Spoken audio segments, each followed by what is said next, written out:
Welcome to Jewish Boy Calls His Mother. I'm your host, Sadia, and this is my mother, Ima. Hey, Ima. Hey, my sweetie, love you, love it. Hey. So we want to talk about, we teased last episode, we were talking about Jewish psychology and Jewish guilt. Yeah, I was thinking about it over the week, and it is kind of funny that like there is some kind of trope that Jews have this drive, this inkling, this push or pull towards psychology. Because it's like you hear of like the Jewish psychologists, you don't necessarily hear so much of anyone else in typical, stereotypical fashion. But the reasoning behind it, I would suggest that maybe because some main psychiatrists and psychoanalysts were Jewish, maybe the idea of an appeal that like, hey, there's a reasoning behind life that I guess Jews kind of ran towards. I'm trying to be unbiased. I'm not trying to say like, oh, it's because Jews are this, Jews are that. I'm just trying to like stay away from all those things. Try to think of like a critical reasoning why psychology is why Judaism is so geared towards psychology. Well,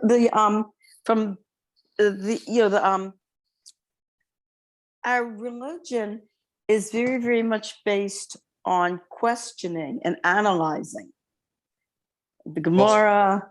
It's not even a religion; it's more of a practice. But it's it's part of it. I mean, I was reading something where this was not a Jewish man who wrote this article. This Jewish man was writing about this gentleman was writing about how he was comparing religions and how religions that encourage people to question and analyze are like produce people that are very creative. And he gave an example. He said, and like I said, I don't believe this man was Jewish. And he said, Judaism is known for being a religion where people are actually encouraged to question and to analyze. And if you look, even though Jews make up 0.01% of the whole world's population, he says at the time that he wrote this article, there have been 5 Jews that have won the Nobel Prize.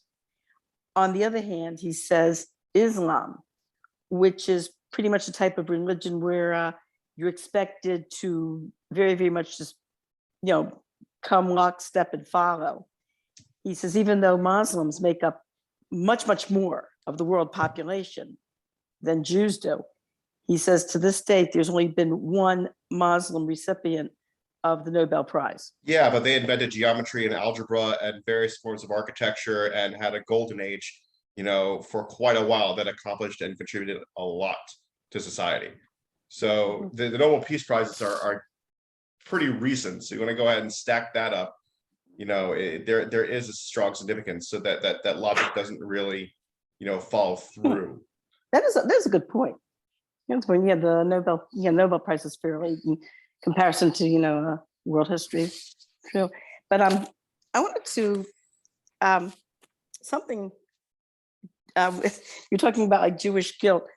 One of your younger sisters from a very, very young age, I really admired the way she has had the Jewish guilt down pat at the age where she was only like about 6 years old.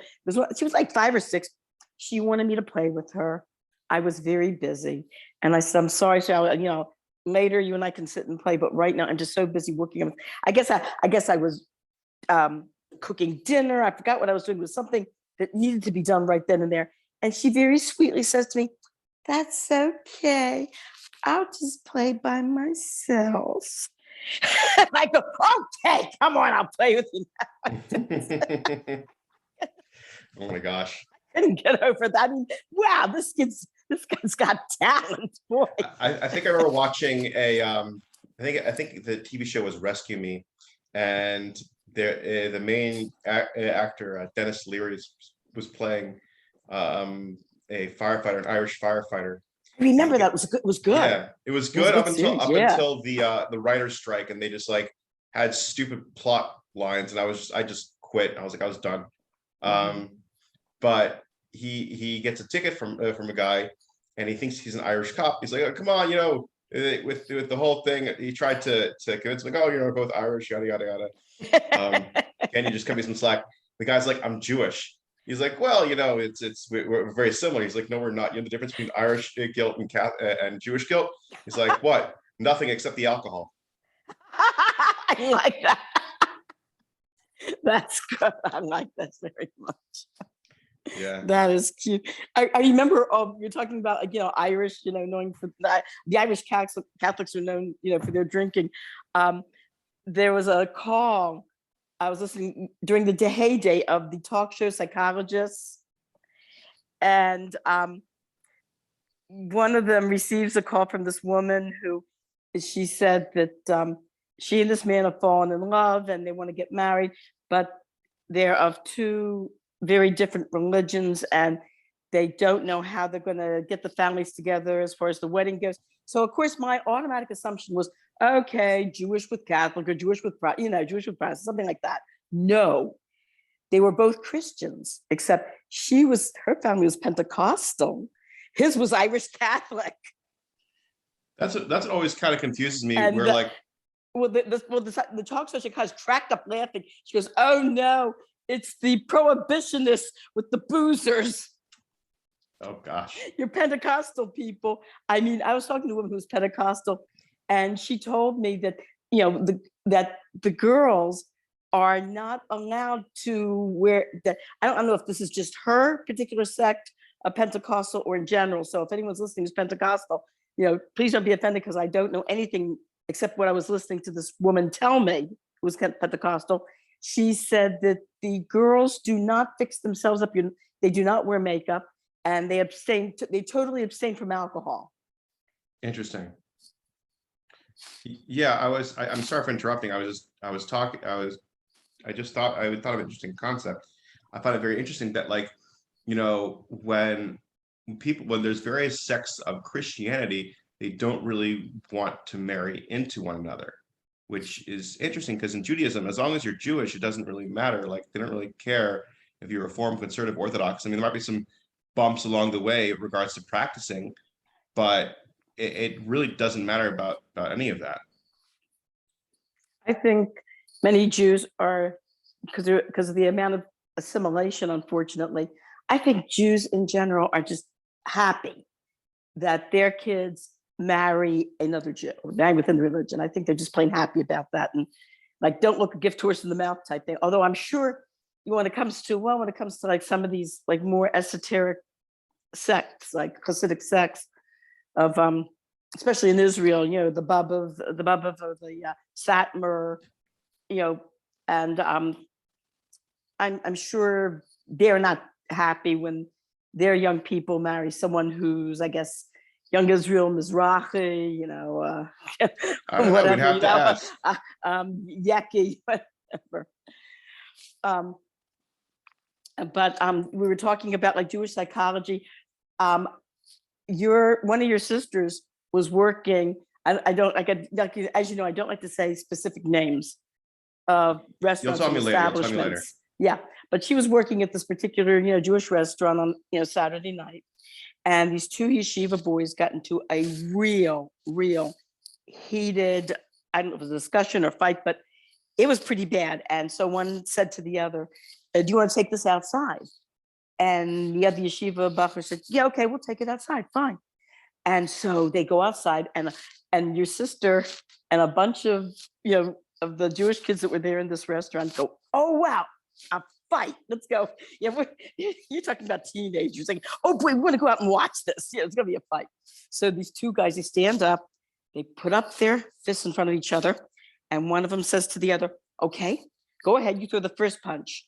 And the other one says, oh, so you want me to have the avera of hitting another Jew? No, you get the avera, you throw the first punch. And the other one goes, no, You throw the first punch. I'm not going to have that of Vera. You throw the first punch. No, you. And it's back and forth and back and forth until finally all the kids just sort of like, yeah, rolled their eyes. And, well, it's a Jewish fight. Let's go back into the building. Yeah. It's like I was watching Family Guy talking about Jewish Fight Club, and it was a whole thing about like when the main character is a very stereotypical Jew, and he goes, "The first rule of Jewish Fight Club is if you hurt someone else and they don't like it, you stop." So one guy just smacks the other guy. The other guy says, "Ow, you hurt me." And then it says, "Okay, let's eat."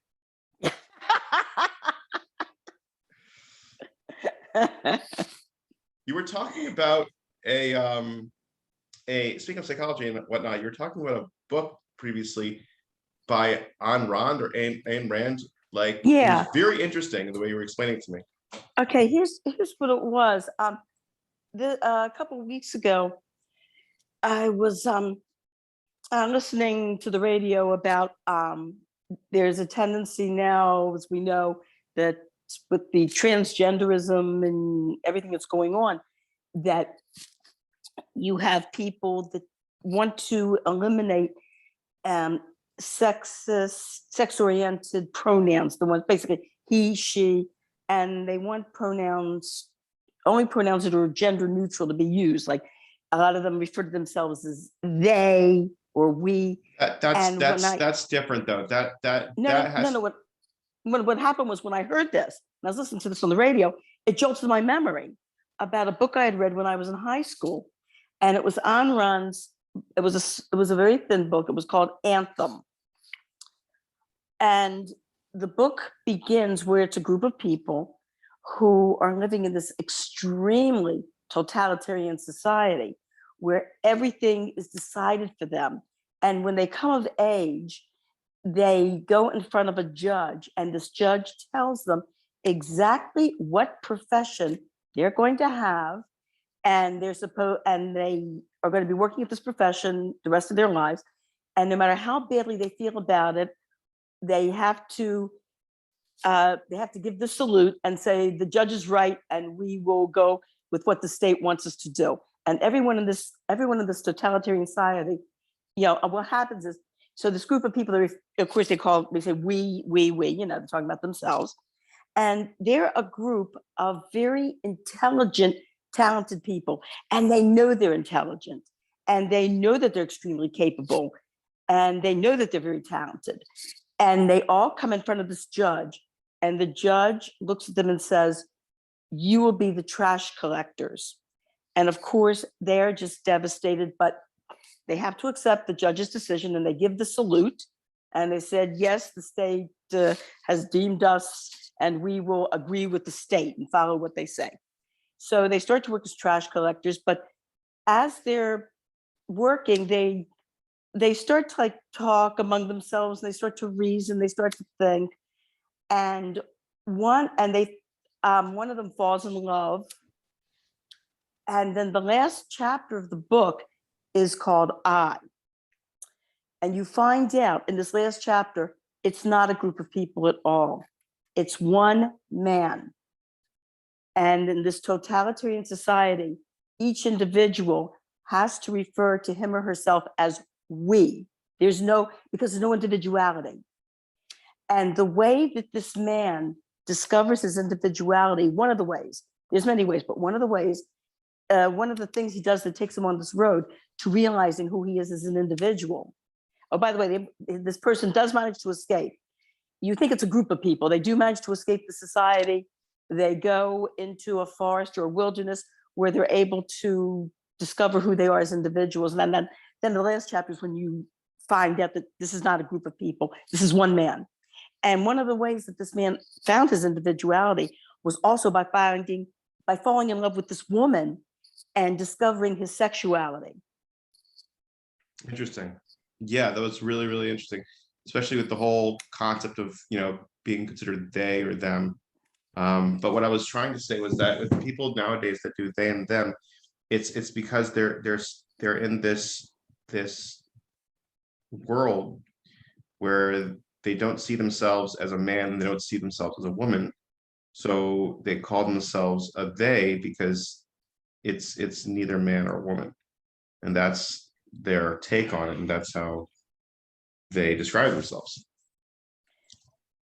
Well, what I find though is interesting is that we, this whole like transgenderism is basically trying to blur the lines, It's as far as sexuality is concerned.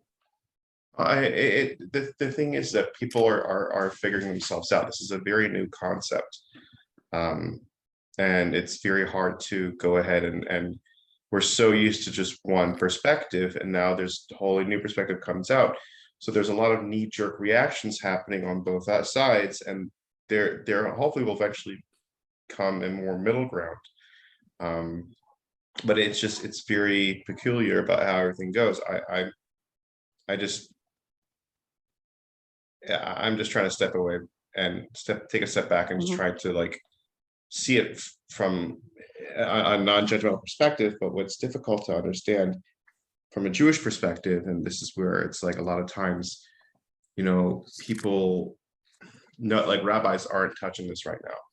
You're going to have some quack rabbis. They're going to go ahead and say that one thing or another is okay, but it's just you have an issue of, you can't wear the opposite sex clothes. You can't do that. You also have a thing where, a man isn't allowed to, castrate himself. And there's the other posts, and they're trying to figure out like what really is these concepts. And I'm trying to be very careful not to, You don't offend anybody. it's not offending. I'm offending. It's just like, I don't know enough to really say anything. I'm just with the basic information that I have. This is what I've come up with, and it's just like people are fucking morons. Sorry, excuse my language, but it's just people are idiots. Where it's like you're just trying to have a conversation, you're just trying to have a dialogue, and everyone gets all up in arms and yells and screams and cancels. So it's just like I don't know what else to do. It's like these are real serious situations that people need to confront, and you can't have a conversation without someone else saying that they're offended. And when you say they're offended, everyone else throws up their arms, like, okay, we can't have a conversation. Like, if you can't have a conversation, how do you want to reach a conclusion? What, through brute force? That's not going to happen. We aren't Neanderthals. We aren't like low lives. We're trying to be sophisticated human beings that are trying to have a conversation. And nowadays it's nearly impossible to deal with, and it's very frustrating. Besides the fact that any type of violence or overreaction, what is that doesn't prove anything. That doesn't, what does that prove? Nothing. It's I think people that overreact or get offended, overreact, yada yada, I don't think these are people that are comfortable with themselves as individuals. Because if you're comfortable with yourself as an individual, you know who you are, you're not offended by having a dialogue.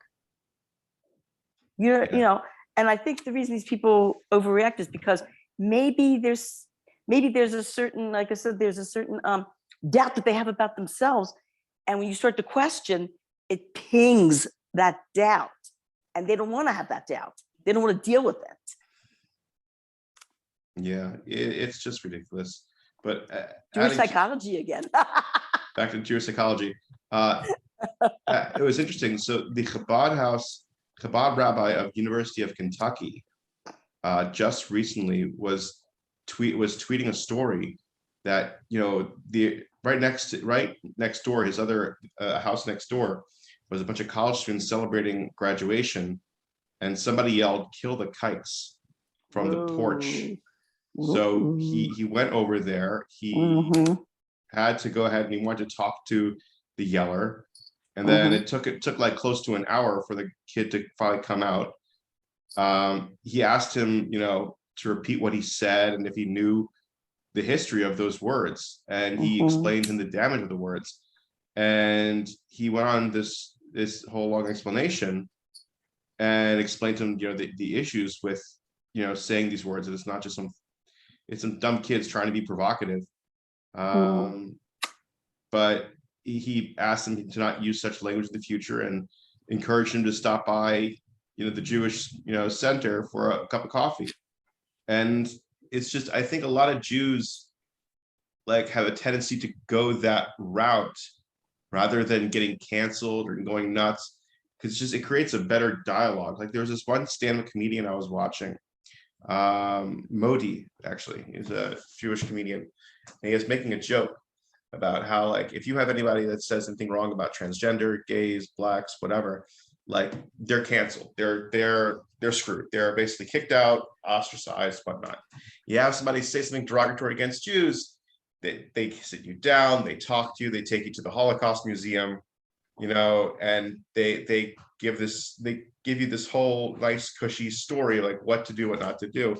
And I mean, I'll be honest with you, some part of me is kind of frustrated and annoyed by that. Like, why are Jews the ones that stand out that way? Like, why can't we just go ahead and be just like everyone else, where it's like, okay, fine, let's cancel these people.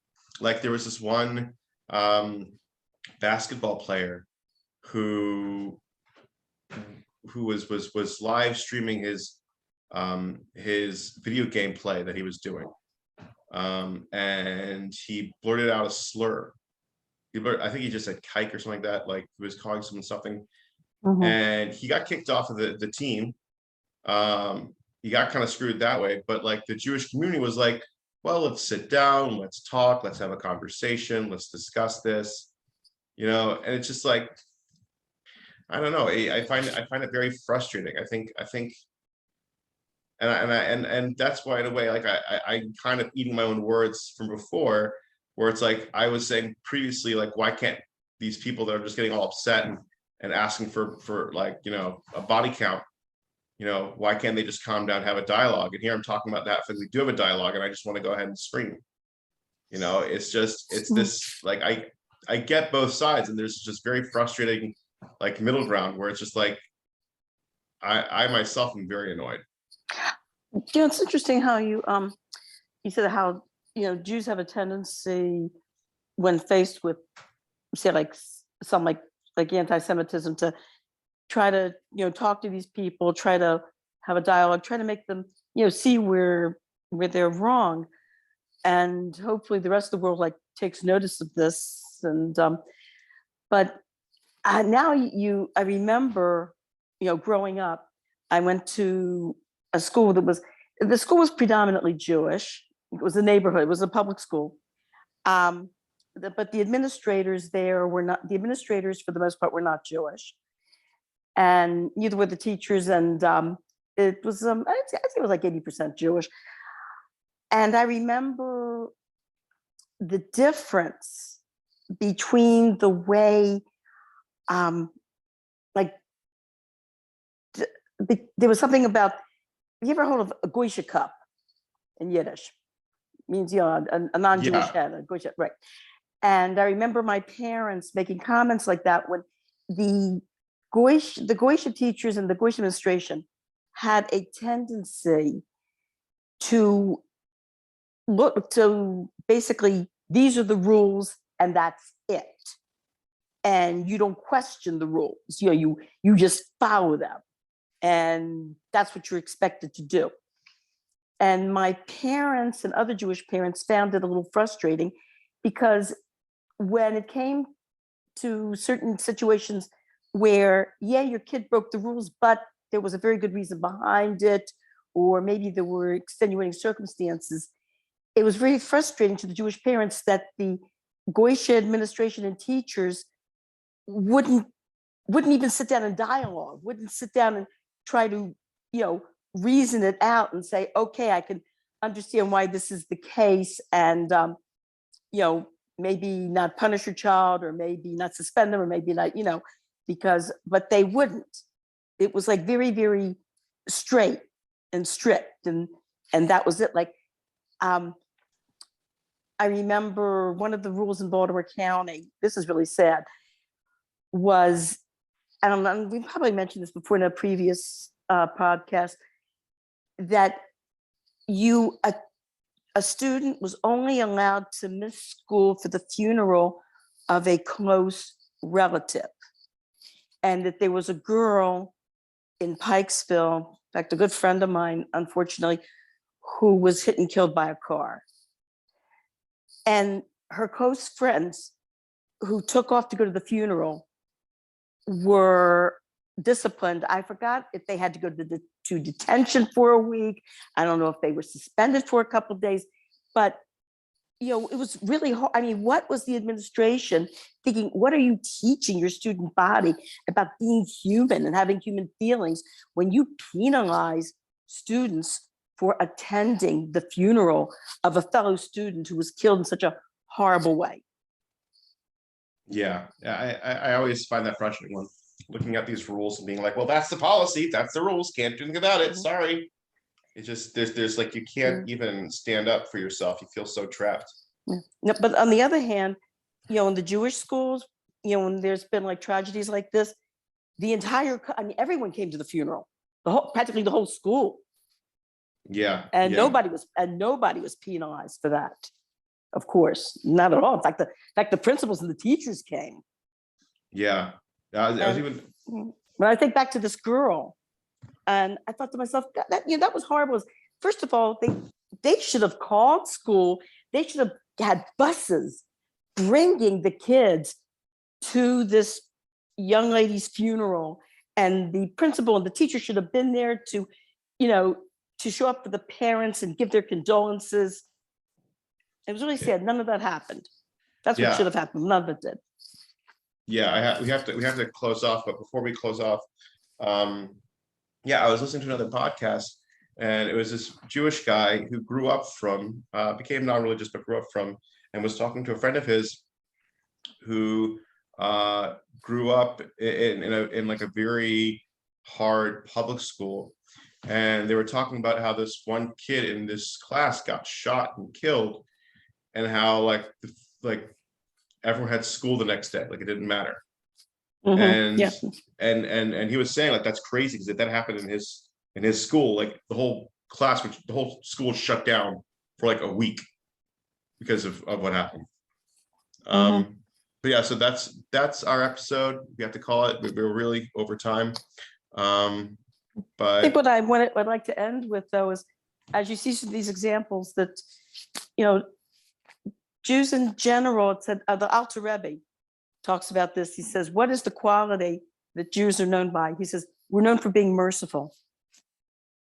Yeah. Okay. All right. That ends our episode. Ima, I love you very, very much. Okay. Love you. Have a good Shabbos, darling. Have a good Shabbos. Love you. Bye-bye. Bye.